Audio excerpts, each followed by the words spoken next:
Hi kawan, welcome to EDCReady. Today we are going to take a look at a full review of this knife. This is the QSP Hawk in Damascus with the wood handles right here. I believe this is called a Verawood handle or handle material. And then if you can look here, this beautiful design right here, that is the Damascus blade right there. Now, I just want to let you know that QSP is a relatively new knife company coming out of China. They are doing some fantastic things. This is my second QSP knife that I've ever owned, and so far every QSP knife that I've personally owned has great detent, amazing action, and overall pretty good fit and finish. For this one, let's start with a weighing scale right here.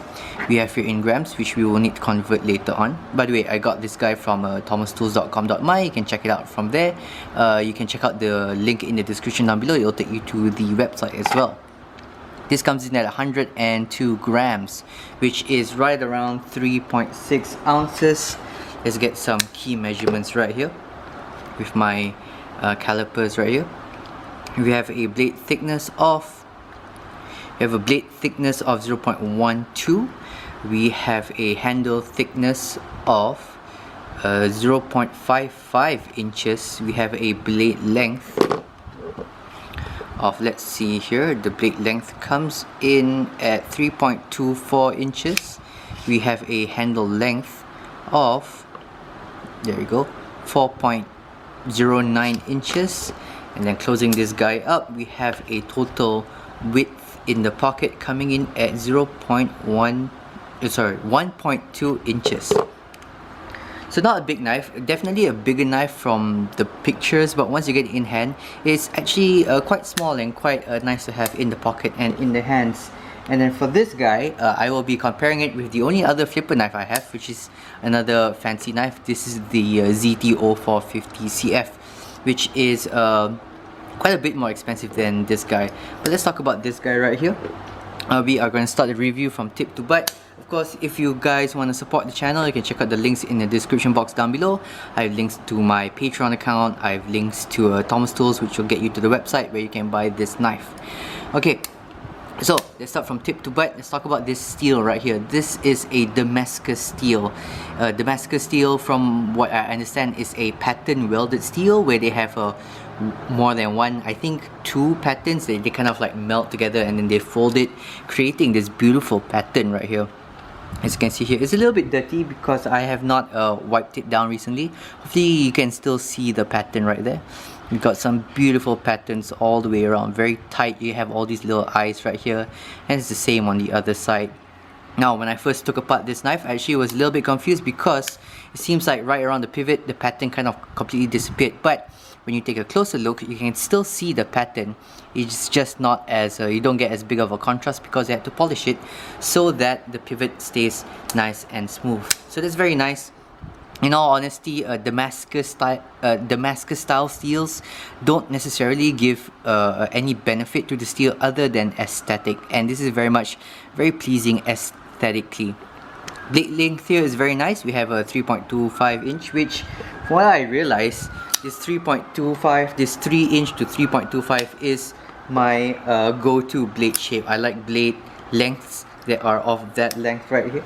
Here's another 3.25 inch blade. This is my Benchmade bug out. Very nice blade length. It is what I use in my day-to-day kind of life. So that's good. You have a nice little tiny finger choil right here, which you can choke up a little bit if you kind of need to do any kind of detail work for some reason. I don't know why you need to do any detail work with this knife, but if you want to, you can. It also has a very nice finger choil. It also has a very nice blade shape or blade design. You have a good amount of flat right here. Relatively shallow belly, like a moderately shallow belly, and you have a nice strong tip at the tip right here. The blade thickness is not bad, 0.12 is not bad.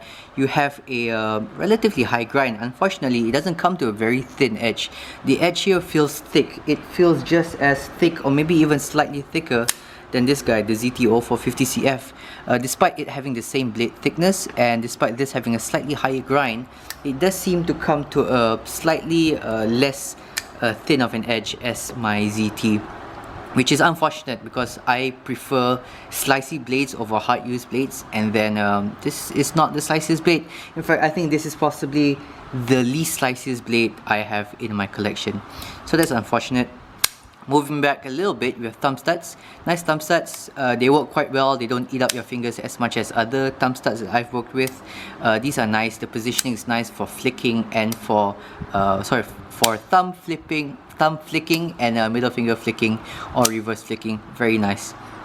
Moving back a little bit, we have here the pivot. Now the pivot it's non-free spinning, which is very nice. I really like that. On top of that, you have a lot of extra details in here. Number one, they polish the areas where the pivots, where the ball bearings spin on, so it makes it really nice and smooth.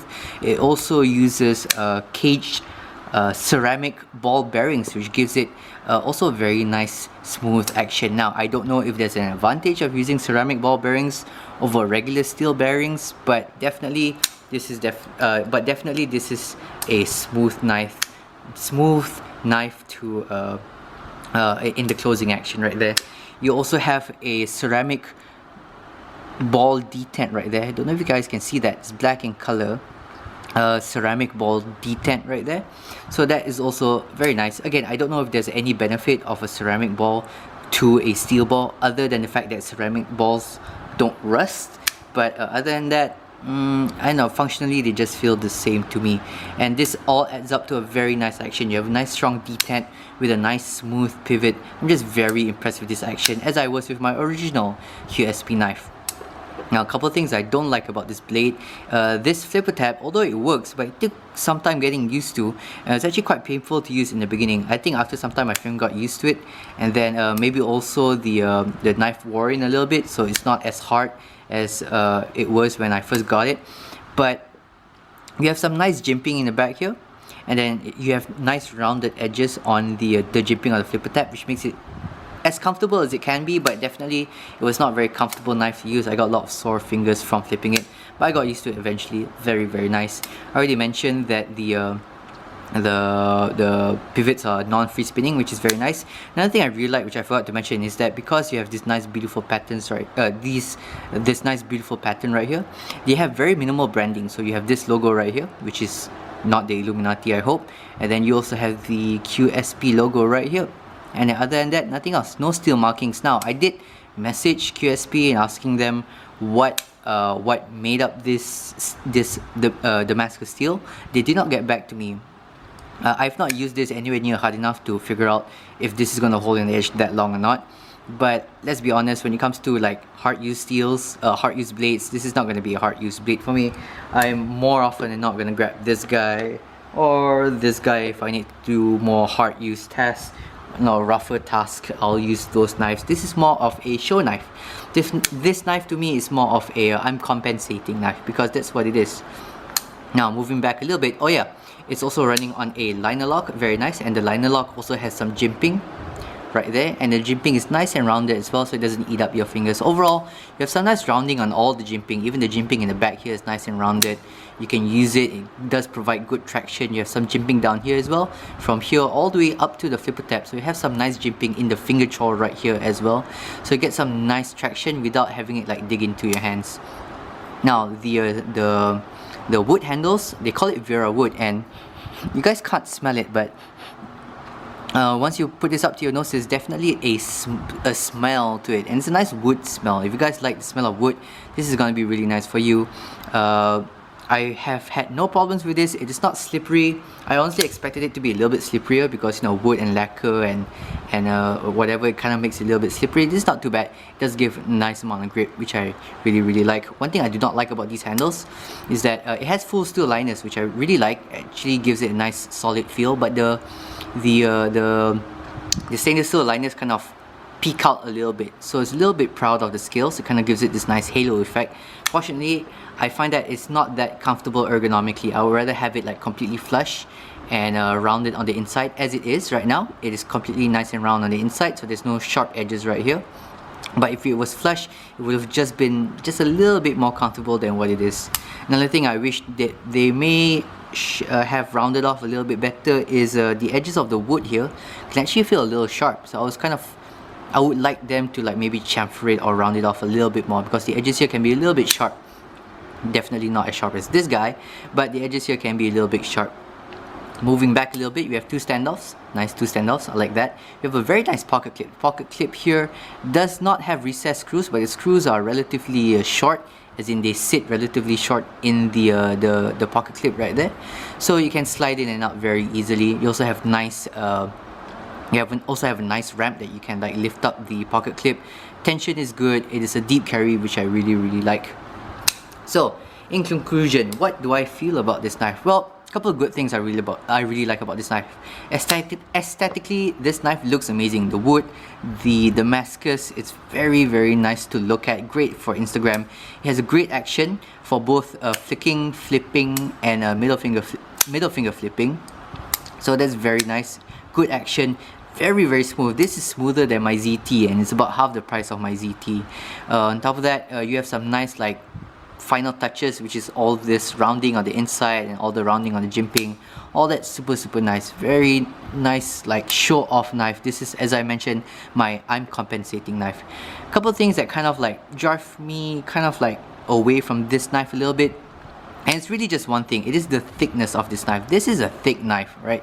0.55 inches makes this the thickest knife in my collection, and only matched with this guy, my Gonzo. This is, I would consider this a beefy knife at 0.5 inches. The Paramilitary 2, the PM2, is also 0.5 inches, so this is thicker than that. Very thick knife. I've kind of gotten into the preference of thinner and thinner knives. Of course, here's my bug out, extremely thin. I like that. And it's not only the handles that are thick, but it's also the blade that is thick. Specifically, it is thick behind the edge, which means this guy is not a very good slicer. And that is a problem for me, because a blade this thick I would use for I would prefer in a knife that I would use hard, you know, something that like a PM2 or a Para 3, or even in this case a Para 3 lightweight. So having that thicker blade makes sense for a more harder use tool, but to have it in a much more of a show-offy gentleman's kind of folder kind of negates it, because I'm not going to use it to the advantage that this thick blade can give me. My grammar is kind of off. I will not use the thick blade like how I would use if it was not a gentleman's blade. Yeah, you do have a thicker tip right here, which is nice for piercing cuts that you need to do and when you need to punch into something. But again, those kind of things just add up to, this is more of a show-off knife than a usable knife, than a everyday carry kind of knife. I kind of like carry this knife just to like feel a little bit more gentlemanly. If I'm feeling a little bit fancier that day, I will carry this knife. And if you're looking for that kind of knife, then this knife can be a pretty good knife for you at a very affordable price compared to other Damascus steel knives out there in the market. Okay guys, that is my review. Do check out the links down below. Do let me know how you feel about this knife, and if you've ever heard of the name QSP before. Okay guys, thanks for watching, and as always, stay ready.